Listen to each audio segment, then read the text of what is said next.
A paz do Senhor Jesus, irmãos, tudo bem? Hoje eu estou aqui novamente para compartilhar com você uma palavra que o Senhor tem ministrado no meu coração. Nós vamos falar hoje sobre um assunto que é muito atual, mas poucas vezes discutido dentro das igrejas. Nós temos percebido que há uma certa movimentação da instituição e igreja mesmo, com relação a esse assunto, mas ainda de forma pequena, não tanto quanto deveria ser falado. Hoje eu gostaria de falar com você sobre a depressão. Crente pode ter depressão? Será que a depressão é falta de fé? Será que a depressão é um espírito maligno ou um pecado que você cometeu?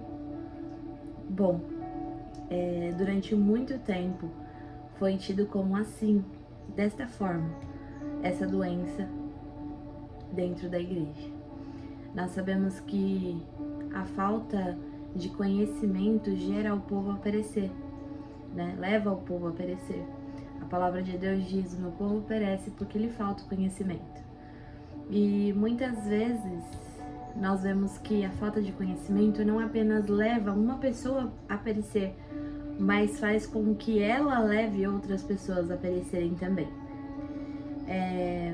Se nós formos analisar os aspectos da depressão, nós vamos ver que a depressão é muito mais do que simplesmente uma atitude que você deve ter diferente. Ela é uma doença que reflete não somente psicologicamente, mas também fisicamente. Nós, quando ouvimos a palavra depressão, acreditamos que se trata de algo abstrato, algo que está relacionado apenas ao pensamento, mas há estudos médicos, científicos, que comprovam que a depressão ela gera uma alteração cerebral. Em ressonâncias magnéticas, em exames específicos, os psiquiatras conseguem ver que uma pessoa depressiva há alterações no cérebro dessa pessoa. Portanto, não é algo abstrato, mas é algo real que acontece. É uma doença que deve ser diagnosticada e tratada. Dentro dessas alterações, há alterações no hipotálamo, alterações no córtex pré-frontal, vários lugares do cérebro que vão tendo atrofias, vão tendo ou hipoatividade ou hiperatividade. E isso nos mostra que a depressão não é uma brincadeira, a depressão não é um sentimento, a depressão não é apenas mudar de pensamento e atitude. A depressão é uma doença e ela deve ser tratada, como eu disse aqui agora. É importante a gente ressaltar que dentro da Bíblia há inúmeras pessoas que demonstram sintomas graves de depressão, mas eu vou citar 4 pessoas que são muito conhecidas e que são exemplos para nós de fé, são pessoas que eram exemplos de santidade, são pessoas que eram exemplos de intimidade com Deus. Isso já desmonta qualquer argumento de que a depressão é falta de fé, pecado ou então um problema espiritual. Um dos maiores profetas do Antigo Testamento, o profeta Elias, que você bem conhece, aquele que fez fogo cair do céu, ele é muito citado como alguém que teve depressão. Ele teve uma depressão tão grave que ele chegou a orar a Deus e pedir a morte. Obviamente, uma pessoa que está com depressão grave, como ele, que tinha sintomas de isolamento, de tristeza profunda, de falta de esperança, isso vai gerar nela um sentimento de que não há mais perspectiva de sair desse ambiente, desse lugar, desse momento que está vivendo. E isso faz com que a pessoa deseje a morte. Nós vamos ver na palavra de Deus que Elias orou e falou para Deus: eu não sou melhor do que os meus pais, eu prefiro morrer. E não foi somente ele, ele é o mais citado hoje, mas existem outras pessoas que também foram gravemente atingidas pela depressão. Uma dessas pessoas era uma pessoa que tinha uma intimidade com Deus absurda. Uma pessoa que Deus falou: este é um homem segundo o meu coração. Portanto, era alguém que tinha um relacionamento profundo com Deus. Davi.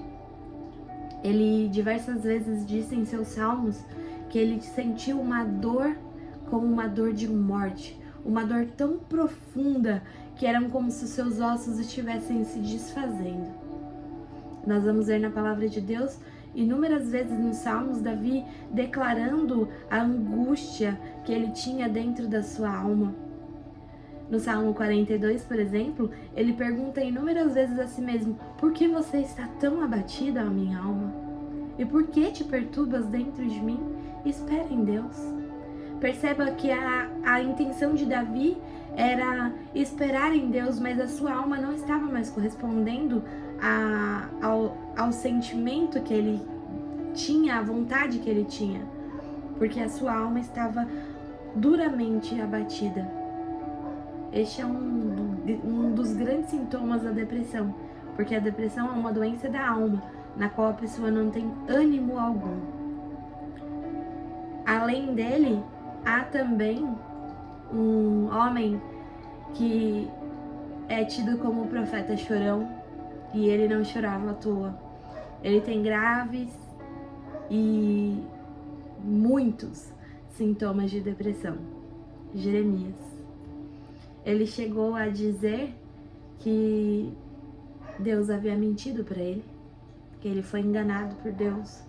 Ele chegou a declarar que ele preferia ter morrido ao invés de ter nascido. Ele chegou a declarar que ele preferia ter sido um aborto.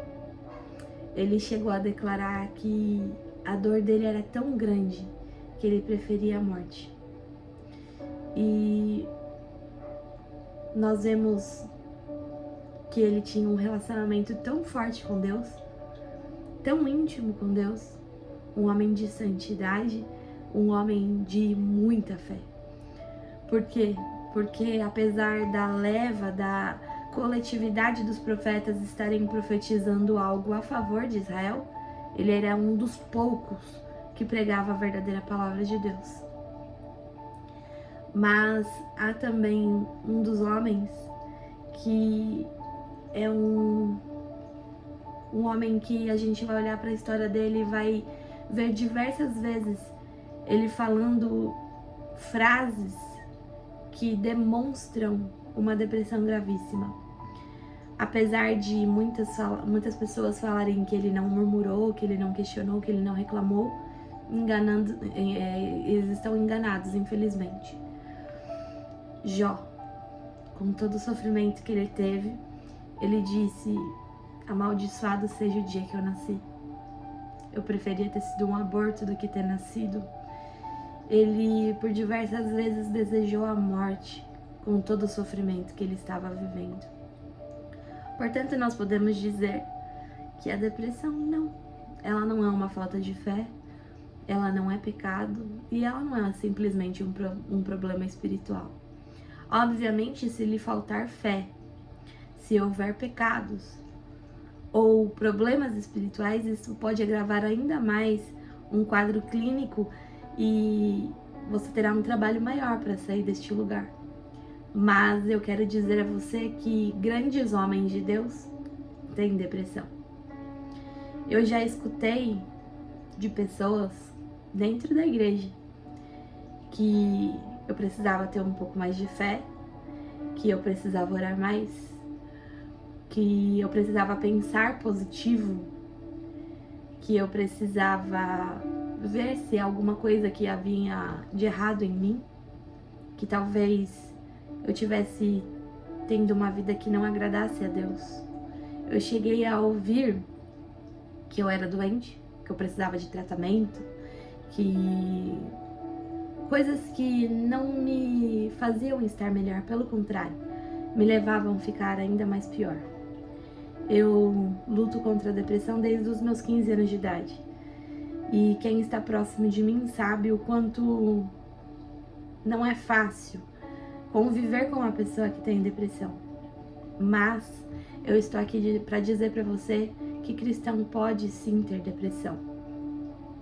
Não somente esses homens que eu citei, mas inúmeros outros hoje dentro da atualidade são pessoas que lutam contra a depressão e talvez você não saiba.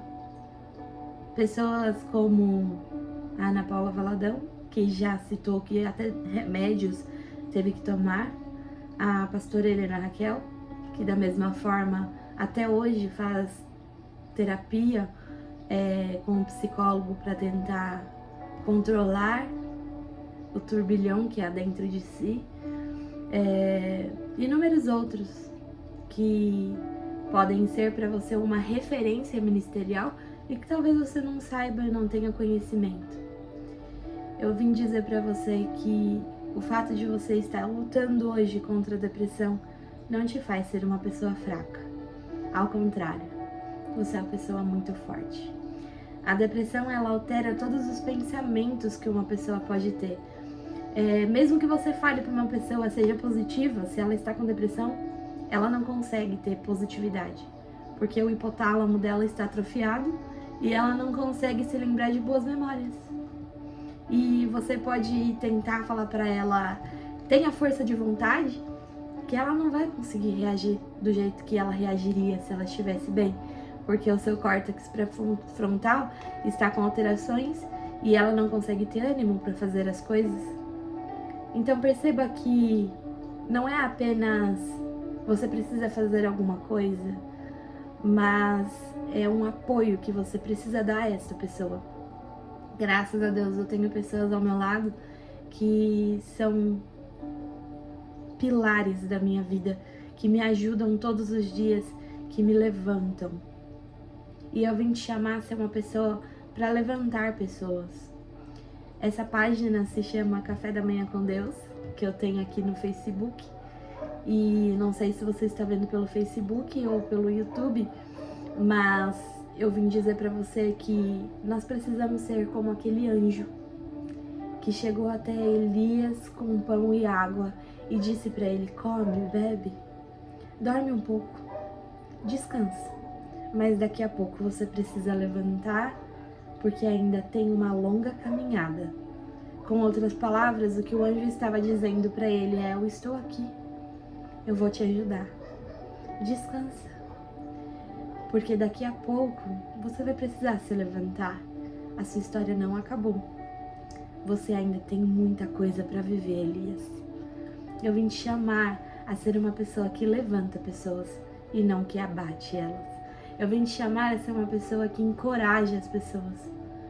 Quantas pessoas estão morrendo dentro das igrejas, se suicidando, pastores, porque não conseguem encontrar apoio. Mas eu vim te chamar a ser uma pessoa que vai trazer coragem, que vai trazer força, palavras de ânimo. E se você não tiver nada para falar, se você não souber o que falar, esteja apenas do lado dessa pessoa e diga para ela: eu estou com você, você não está sozinho. Eu vim dizer para você que a sua história não acabou. Essa dor pode ser gigantesca. Essa dor pode ser sem explicação. Essa dor pode ser sem uma justificativa. Talvez não tenha acontecido nada na sua história e mesmo assim você sofre e não sabe nem o porquê está sofrendo. Ou talvez você foi duramente sofredor na sua história, como Jó, por exemplo. Mas eu vim dizer para você que tendo uma explicação ou não para essa depressão, tendo uma justificativa na sua história ou não para você estar sentindo tudo que você está sentindo, essa dor não é toda a história. Todos esses homens que eu citei, Elias, Davi, Jó e Jeremias, foram restaurados por Deus e puderam ter uma conclusão de uma história poderosa que hoje nós podemos ver uma restauração quando lemos a história deles. E eu vim dizer para você que da mesma forma Deus quer restaurar a sua vida. Então eu vim te incentivar a continuar crendo, a continuar fazendo o que estiver ao seu alcance. Mas também vim te encorajar a procurar ajuda, a compartilhar a sua dor com alguém que você confia, a procurar um psicólogo, a procurar um psiquiatra, a tomar medicações e entender que isso é só uma fase. Muitas vezes a gente tem um certo preconceito com a medicação, e eu vou falar de um conflito que eu vivi muitas vezes, de pensar que porque eu estava tomando remédio, era como se eu não estivesse confiando de que Deus poderia me curar. Não, isso é uma mentira muitas vezes que o inimigo coloca na nossa mente. Porque Deus pode sim nos curar por um milagre, mas Ele também pode usar a medicina a nosso favor. E a medicação é um forte aliado para quem está com depressão. Eu vim dizer para você, não se automedique, procure alguém que vai te ajudar, uma pessoa que é formada na medicina, um psiquiatra que pode ajustar a medicação na dose correta. Não se sinta envergonhado por isso. Você não é mais forte nem mais fraco por isso. Você é um ser humano e tá tudo bem. E eu vim dizer pra você que você não tá sozinho. Eu também luto. Eu também sou uma sobrevivente. E eu quero falar pra você que eu conheço inúmeras pessoas dentro do meu ciclo social que lutam contra isso, que tomam medicações, que são pastores, que são homens e mulheres de Deus e que estão aí ministrando pra você. E talvez você nem saiba, mas que reconhecem que apesar de serem homens usados por Deus, são pessoas, seres humanos, que precisam de atenção e cuidado. Então, não negue a sua dor. A cura não está em negar a dor, mas está em olhar para ela e fazer alguma coisa sobre isso. Não deixe a dor te consumir, porque talvez essa dor que você esteja sofrendo, que possa ser uma dor indescritível como a que eu já vivi, seja na verdade algo que Deus está gerando em você para gerar cura para outras pessoas. Então não desista. Você vai conseguir sair daí. Deus está com você. E eu quero falar para você que luta contra a depressão e é cristão. Se você puder, comente aqui embaixo para que outras pessoas sejam encorajadas a lutar todos os dias e a não desistir da sua vida, porque a sua vida é importante. Jesus te ama, Ele morreu por você. E Ele morreu para que você viva, não para que você morra. Então viva e viva em abundância, porque Ele te ama.